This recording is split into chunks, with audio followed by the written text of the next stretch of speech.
Psalm chapter 119, verse 114.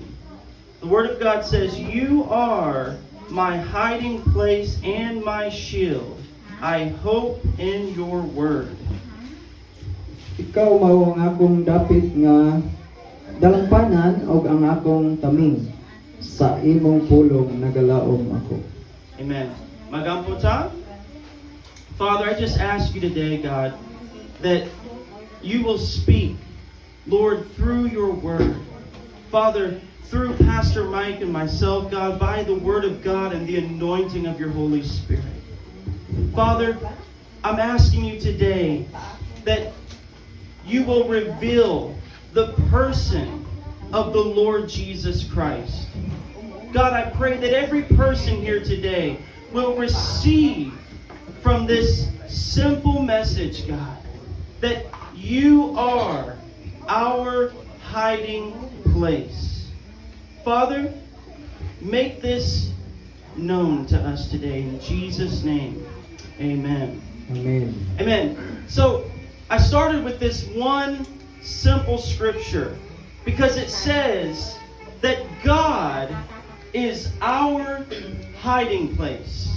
So magsugod ta diri sa mubo ra nga bersikulo nga nagahisgot may tungod nga ang Dios mao nga atong dalampanan. Now, King David is the person who is writing this. So si Haring David siya ang tawo nga nagasulat niini salmo. King David has an army. So si Haring David aduna siya mga manggugubat. He has Mga sundalo. He has many men who are devoted to serve the king. So aduna siya daghang mga tawo nga diin sila ilang taya ang ilang kinabuhi aron sa pag-alagad gayud sa hari. And yet David said, "God, you are my hiding place." Panbisan kaniyana si Haring David iyang gisulti nga ang iyahang yung saligdanan ug ipanalipod mao ra gyud ang Dios. Now, let me show you something. Let's go to Genesis chapter 3. So aduna ko ipakita kaninyo diri sa Genesis kapitulo 3. And I hope that this connects to your heart. Genesis 3, verse 8 and 9. "And they heard the sound of the Lord God walking in the garden in the cool of the day. And Adam and his wife hid themselves from the presence of the Lord God among the trees of the garden. Then the Lord God called to Adam and said to him, 'Where are you?'" We'll read verse 10. "And he said, 'I heard your voice in the garden, and I was afraid because I was naked, and I hid myself.'" Sa bersikulo 8 ngadto sa sa kapitulo 3 sa Genesis, "Og hindunggan nila ang tingog ni Jehova nga Dios nga nagalakaw sa tanaman sa kabugnaw sa adlaw, ug na nagtago ang tawo ug ang iyang asawa gikan sa tubangan ni Jehova nga Dios sa taliwala sa mga kakahuyan sa tanaman." 9. "Og si Jehova nga Dios nagtawag sa tawo ug nagaingon kaniya, 'Hain ka, Jis.' Ug mitubag siya, 'Hindunggan ko ang imong tingog sa tanaman, ug nahadlok ako kay hubo ako, ug mingtago ako." Now, when God created man, we had perfect fellowship with God. Sa diha nga din ang Dios naghimo sa nato nga tawo or sa nila ni Adan, aduna gayo hingpit nga pakigsandurot ang tawo ngadto sa Dios. But here in chapter 3, we see the moment that sin enters into the world. So diri sa kapitulo 3, ato nga makita nga ang bahin diri nga din ang sala nga kasulod diha sa kalibutan. And man no longer has a perfect fellowship with God. Og ang tao diha niini wala na gayud di na makita nga aduna na say hingpit nga pakigsundurot sa Dios. And look what Adam said in verse 10. "I heard your voice in the garden, and I was afraid because I was naked, and I hid myself." So, sa versikulo 10, ang isulti ni Adan, og mitubag siya, hindunggan ko ang imong tingog sa tanaman ug nahadlok ako, kay hubo ako ug nitago ako. The first thing we see when man falls is he hides from God. So unang butang nga diin ato nga makita sa tao sa diha nga siya nahulog, siya bitago gikan sa Dios. And today, men are still hiding from God. Og bisan hangtod karon ang tao nagpabilin nga diin mitago gikan sa Dios. But He is the God who came to seek and to save the lost. Apan siyang Dios nga diin mianhiyaron sa pagpangita ug pagluwas sa mga nangawala. We see God's mercy in verse 9 when God said, Adam, where are you? So atong makita ang kaluoy sa Dios diri sa bersikulo 9 nga ang Dios nagtawag sa tawo, asa ka? See, in sin, we hide from God. So diha atong makita nga diha sa sala kini di ay nakapatago nato gikan sa Dios. But as Christians, God is our hiding place. Apan ingon nga kita mga Kristohanon ang Dios mao dayon ang atong dalangpanan. See, when David said, you are my hiding place, So si Haring David siya miingon nga ikaw Dios mao ang akong salipdanan. he was saying, you are the place and the person that I can run to. So ingon siya nga din ikaw mao ang tao nga din ikaw ang Dios nga din ako ang kadampan. You are the one that never changes. Ikaw lang ang dili gayud mausab. You are the one who is always faithful. Ikaw lang gayud ang kanunay nga din kung nagpabiling matinud-ana. You are the one who perfectly loves me. Ikaw lang gyud ang tinuod ug hingpit nga nahigugma kanako. And so, I will hide myself in you. Og mingon si Haring David og ako modangop diha kanimo. See, the Bible says we are in Christ. So ang Biblia nagasulti nga din ana-ana kita ni Kristo. And Jesus wept over Jerusalem. Og si Ginoong Hesus siya nagahilak mahitungod sa Jerusalem. He said, how often I would have gathered you together like a hen gathers her chicks under her wings. Og mingon siya daghang mga panahon nga diin gusto niya nga diin gakson ang Jerusalem sama sa usa ka himungaan nga diin nagagakos sa iyang mga piso. But you were not willing. Apan ingon siya apan dili ka gusto o di ka anda. See, Jesus was a man who knew how to hide in the Father.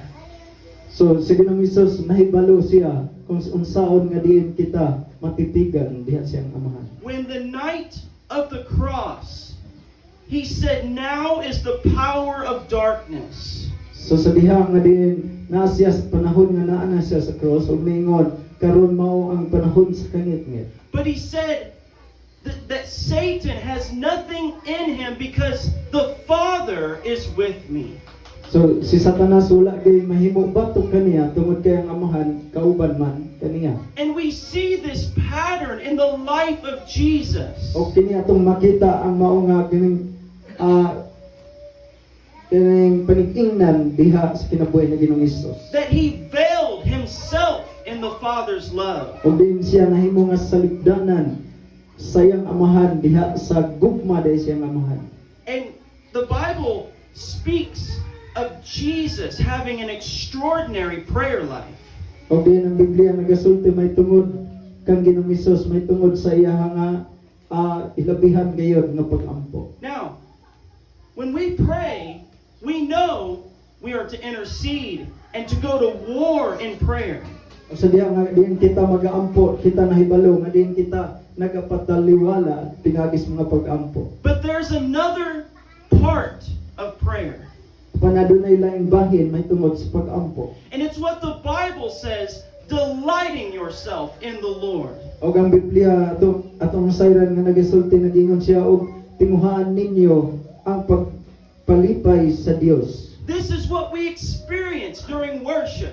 Og kini mao ang atong nga sinati sa panahon nga di kita nagadaig nagasimba. When our eyes are fixed upon Jesus. Adi ang atong mga mata na tumong gayon na punting kang We are Jesus. veiling ourselves in Christ. Og diin kita kining nasalipdan di ang atong kaugalingon diha ni Kristo. We are hungry for the presence of God. Tungod kay kita gutom diha sa presensya sa Dios. And we are delighting in the Lord. O di kita nagapahimuot gayud ngadto sa Ginoo. And I believe that's why the Bible says that Jesus would leave the crowd to go and pray. So ako nagato nga diin sa panahon nga ni Ginoong Hesus iya nga gibiyaan ang panon sa katawhan tungod kay siya miadto sa dapit sa iyang mga pag-ampo. To fellowship with His Father. Aron sa pakigsandurot kauban siyang amahan. See, the Scripture speaks of our fellowship, and it's more than just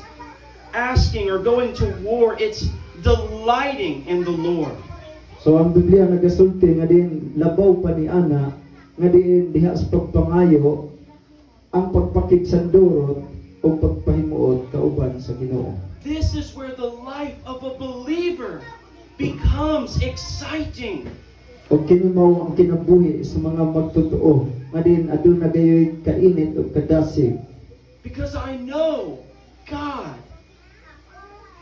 I know the Lord. Tungod kay ako nakaila gayon sa Ginoo. I know the voice of my shepherd. Ako nakaila sa tingog sa akong magbalantay. And I am safe in the presence of God. Ug ako aduna gay kasiguruhan diha sa presensya sa Dios. Because He is my hiding place. Tungod kay siya mao ang akong ang dapit nga akong Now, salibdanan.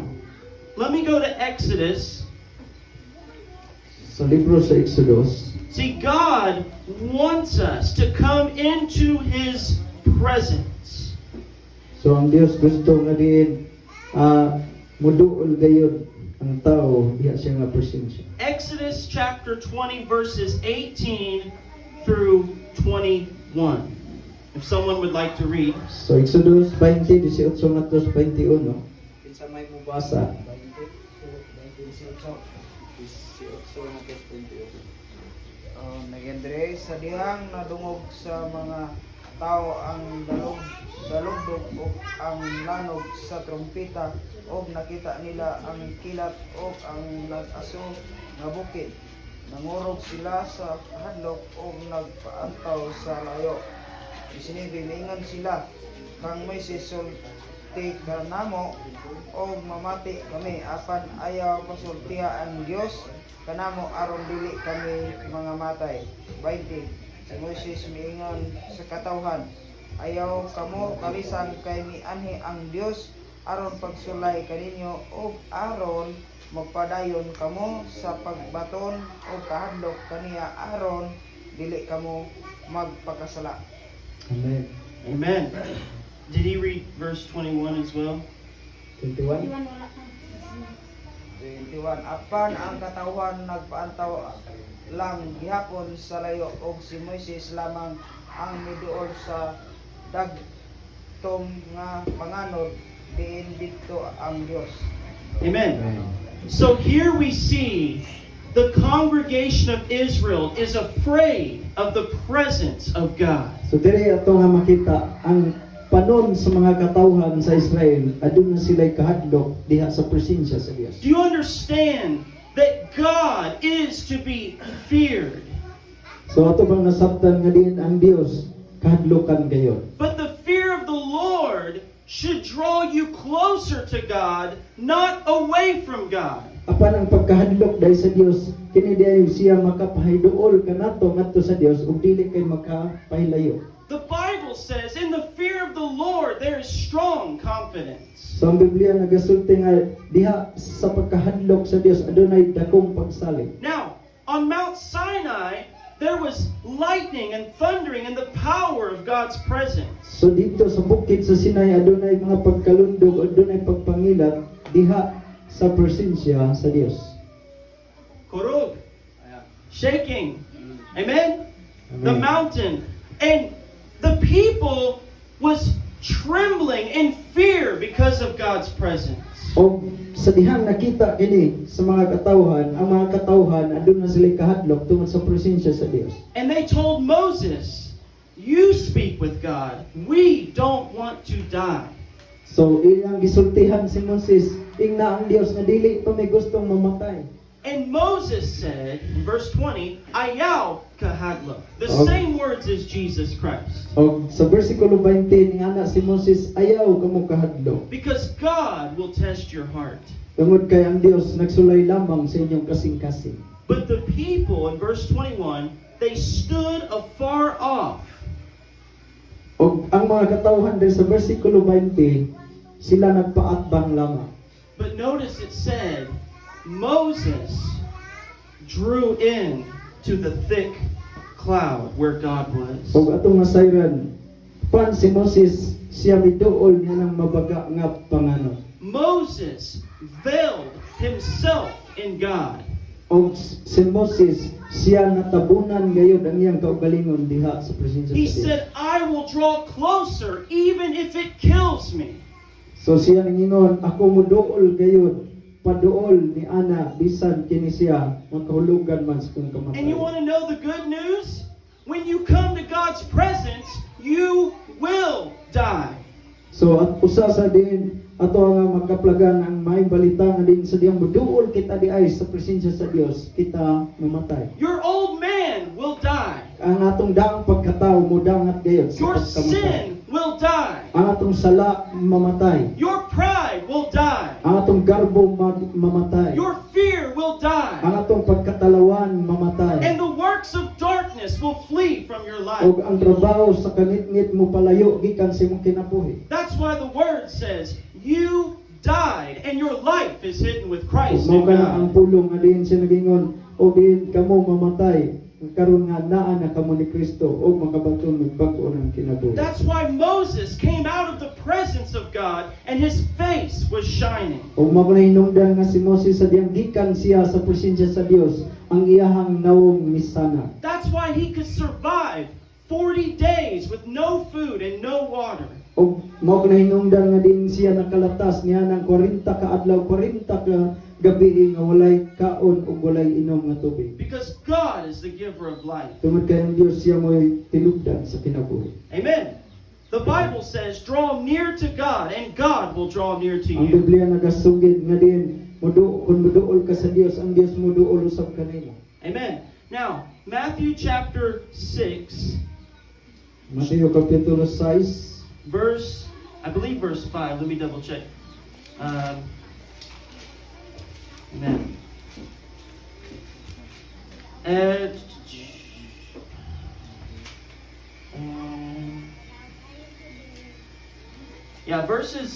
Matthew chapter 6, verses 5 and 6. If someone would like to read. sa mabasa 6:5-6.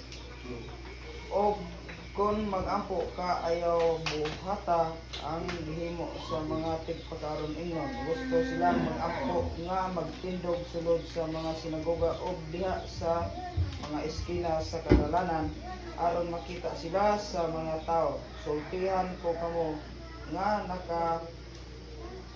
dawat na sila sa ilang ganti. 6. Apan kung magampo ka sulod ngadto sa imong kwarto, unya siya ang pagkahan o pag-ampo ngadto sa imong amahan nga dili makita o gantihan ka sa imong amahan nga nagtanaw sa imong buhat sa tago.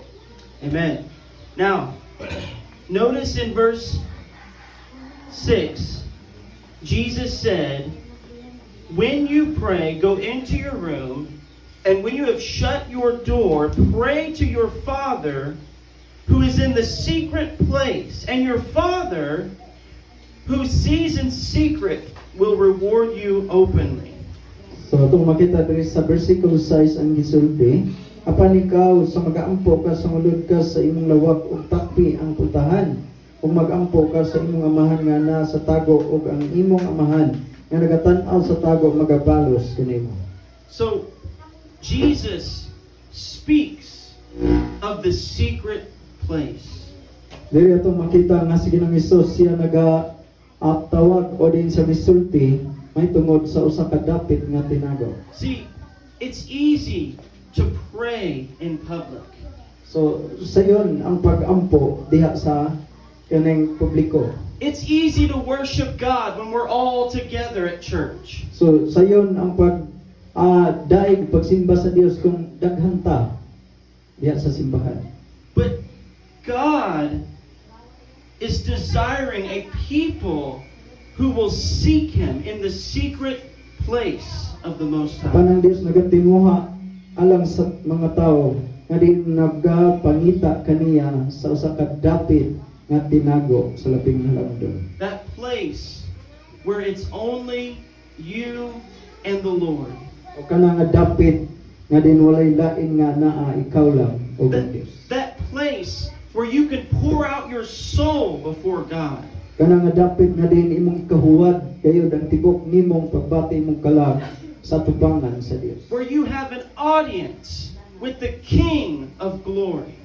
Aduna lamay usa nga naglantaw kanimo mao ang hari sa himaya.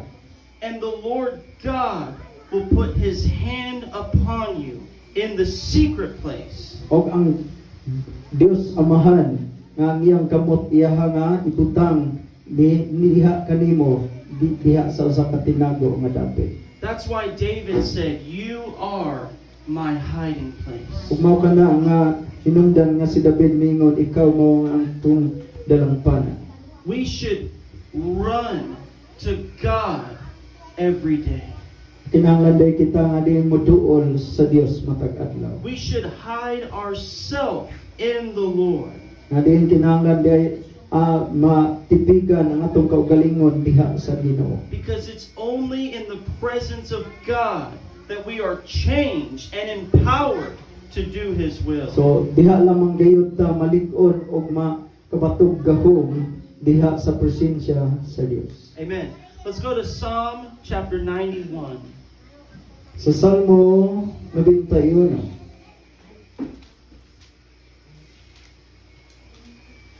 And we'll start with verses 1 and 2. Versikulo 1 ug 2. Siya nga nagapuyo sa sulod sa dapit nga tinago sa taas uyamot, magapahulay sa ilalom sa landong sa makagagahom. 2. Magaingon ako may tungod, mahatungod kang Jehova, siya mao ang akong dalampanan, ug kuta nako, Dios ko, nga kaniya misalig ako. Amen. He who dwells in the secret place of the Most High shall abide under the shadow of the Almighty. I will say of the Lord, He is my refuge and my fortress, my God. In Him I will trust. That first part, the one who dwells in the secret place of the Most High. So diri sa bersikulo 1, siya nga nagapuyo sa sulod sa dapit nga tinago sa taas uyamot. Our life should be one of dwelling in the secret place of the Most High.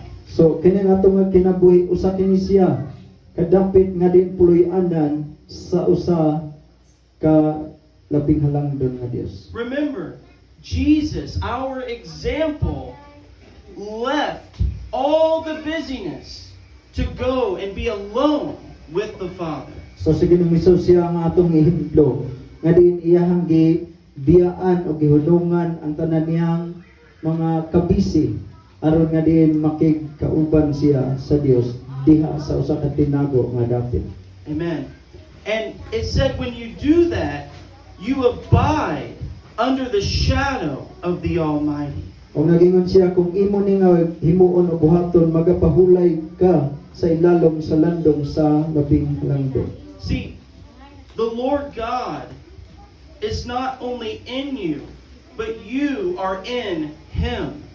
So ang Dios dili lamang nga siya aniya kanako o kanimo apan kita usab anaa kaniya. The Bible says Christ in you is the hope of glory.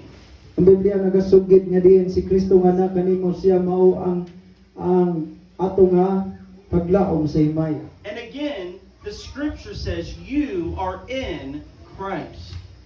O ang kasulatan nagtug-an nga diin kita anaa gayud ni Kristo. The presence of God abides upon your life. O ang presensya sa Dios anaa gayud sa imong And kinabuhi. the safest place is in the presence of the Lord. O ang pinaka dunay siguro nga dapit na agyod sa presensya sa Dios. That's why he said, I will say of the Lord, He is my refuge and my fortress, my God, in Him I will trust. Sa bersikulo 2 nagaingon siya nga din siya mao ang akong dalangpanan ug kuta nako Dios ko nga kaniya misalig.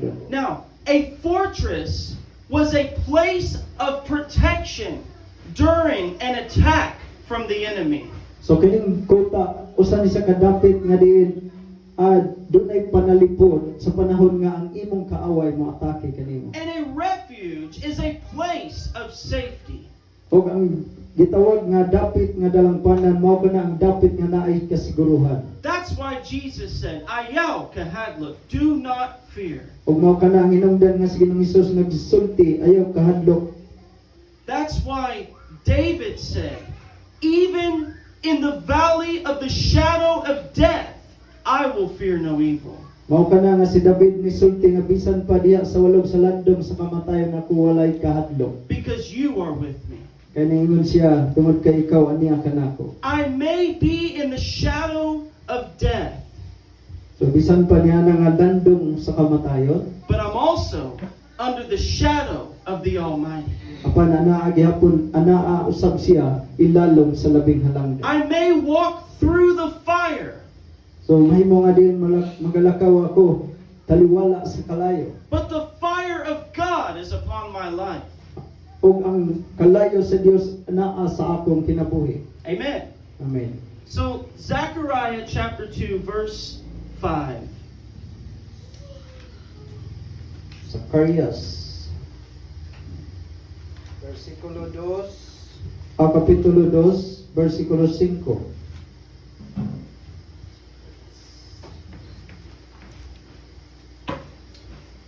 Praise God. Basa?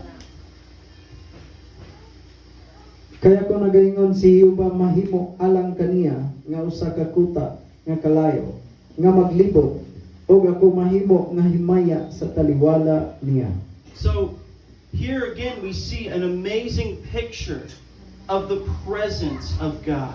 So diri ato ang makita pag-usab ang kahibulungan nga paghulagway diha sa presensya sa Dios. Remember, the New Testament calls our God a consuming fire. So atong hinumduman diha sa bag-ong tugon gitawag nga diin ang Dios usa ka kalayo nga nagaot-ot. And on the day of Pentecost, the Holy Ghost came and they had cloven tongues of fire.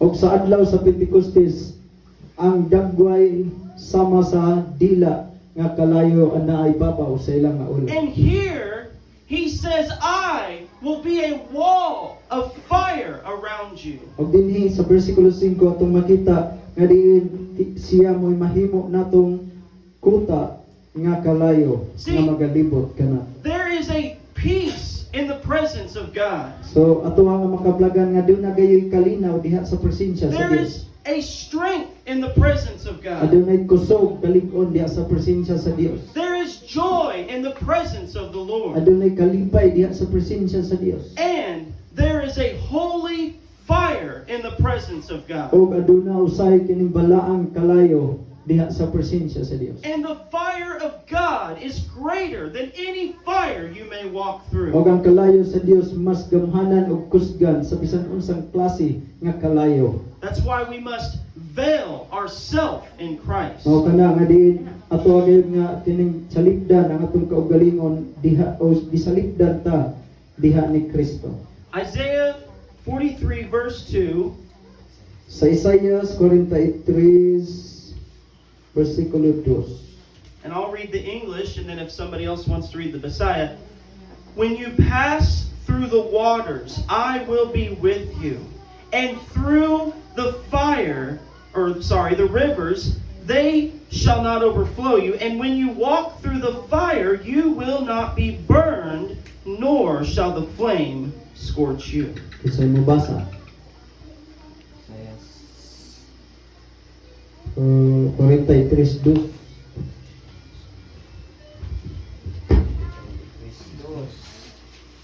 Mag-uban ako kanimo iniglatas mo sa katubigan o dili ka malumos. Inigtabok mo sa mga suba, inigagi mo sa kalayo, dili ka mapaso o lamyon sa sigani ini. Amen. Amen. So again, when the holy presence of God is upon your life, and when the Lord is your hiding place, even the fire cannot burn you. So kung ang Diyos siya mo'y ang presensya sa Diyos mana sa itong nga kinabuhi, bisan pa di ay sa magalakaw ka diha sa taliwala sa kalayo, dili ka maunsa kay siya mao ang atong salikdanan. See, I believe the Lord is calling His church back to the simplicity of delighting ourselves in the Lord. So ako nagatuo nga din iyang gitawag ang iyahang nga simbahan o iglesia nga diin kini siya makapahimuot gayud, magpahimuot gayud ngadto kaniya. Of going back to that place of faith and confidence in the Lord. Nga din ang iglesia nga din iyahang nga makita nga din irang ibalik, mahibalik ang pagtuo o ang pagka-aputli ngadto gayud sa Dios. And returning to the first love. O din ilahang nga mabalik ang ilahang una gayong gugma. Not just our love for God, but receiving God's love for us. So dili lamang ang atong nga gugma ngadto sa Dios kundi kanang pagdawat sa gugma sa Dios diri kanato. See, when God is your hiding place, you are resting in His love for you. So kung siya mo nga atong nga dapit nga dalangpanan nan kita gayud adunay makahimo tagpahulay diha sa iyang gugma nga ni kanato. God loved you first, Kaya ang Dios siya unang gayong nahigugma kanimo. and today He loves you. Kung karon siya nahigugma kanato. Though you have failed Him, He loves you. Bisan doon natay mga kapakyasan, Though, siya nahigugma gyapon kanato. though you have had fear, He loves you. Panbisan pa doon natay mga kahadlok ug pagtalaw, siya gyapon nahigugma kanato. And though you have been distracted from His presence, He loves you. Panbisan pa nga doon natay mga kakulian diha sa iyang presensya, pan siya nagpabili nahigugma kanato. God is waiting with open arms. Ang Dios siya nagpaabot uban ang kining bukas nga diin mga buktot. Jesus said, I would have gathered you together, but you were not willing. So sa Ginoong Hesus nagasulti may tungod sa Jerusalem nga diin gusto niya nga diin tigumon sila apan dili sila andaw. Amen. Kinahanglan duo sa Ginoo. Amen. Amen. So, this is just really a simple message, but Second Timothy, and let's go first to verse 6. 2 Timothy verse 6 and chapter 4 verses 6 and 7. 4:6 ngadto sa 7. If someone would like to Aduhang read. Timoteo. So kisay mo basa. Kay bahin kanako miabot na ang tagna nga ihalad ako ngadto sa Dios. Panahon na nga mubiya ako niining kinabuhia. Gihimo ko kutob sa ako maabot ang pagpakiglumba o natapos ko kayod kini. Giampingan ko ang akong pagtuo. Amen. So, Paul About 7. Oh, So Paul is getting ready to lose his life for the sake of the gospel. So si Pablo andam na siya nga bisag mawad-an sa iyang kinabuhi alang sa mga balita. And he says in verse 7, I have fought the good fight. I have finished the race. I have kept the faith. Sa bersikulo 7 siya nagaingon, gibugno ko na ang maayong pakigbugno ay natapos ko na ang akong pagdalagan sa lumba, gikabantayan ko ang pagtuo.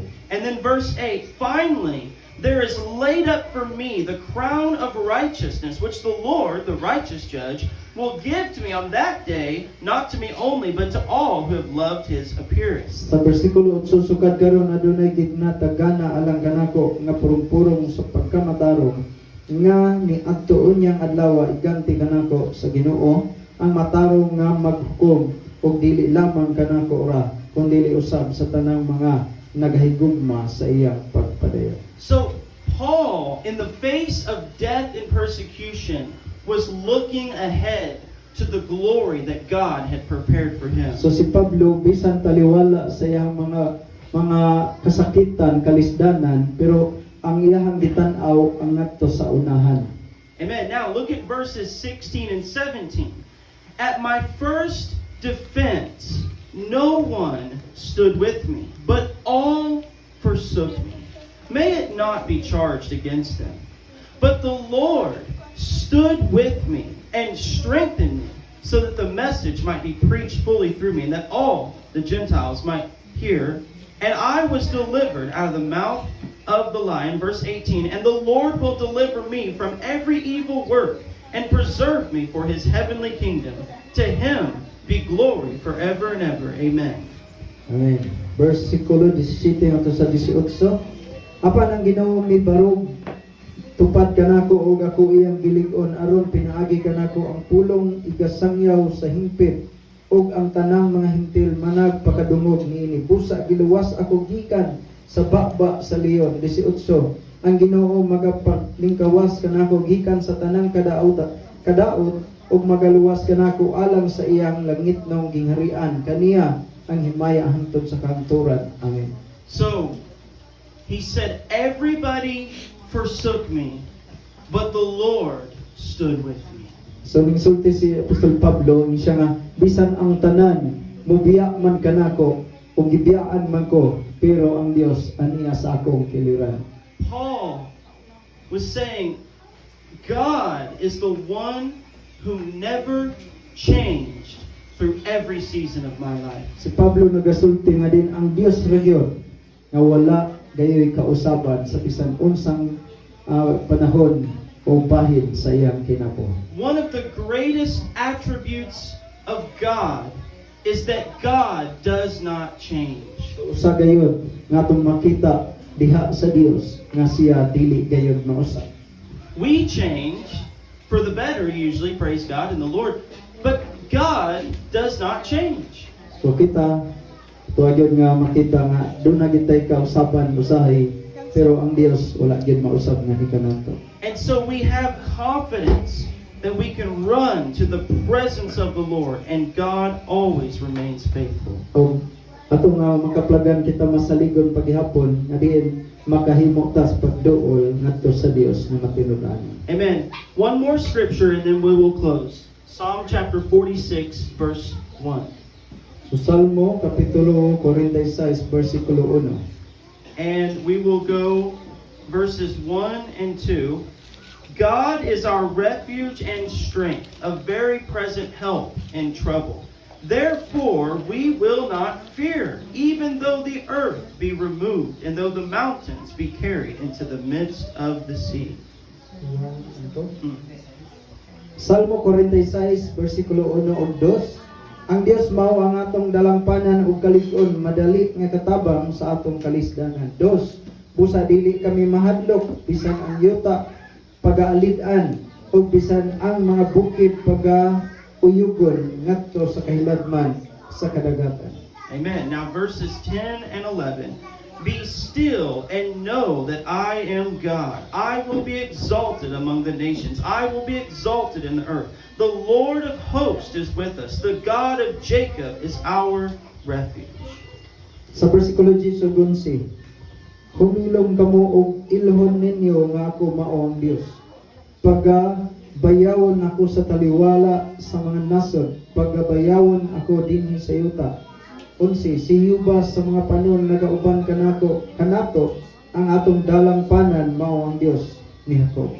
In every aspect of our life, we can rest, pahula diha sa Ginoo, and know that He is God.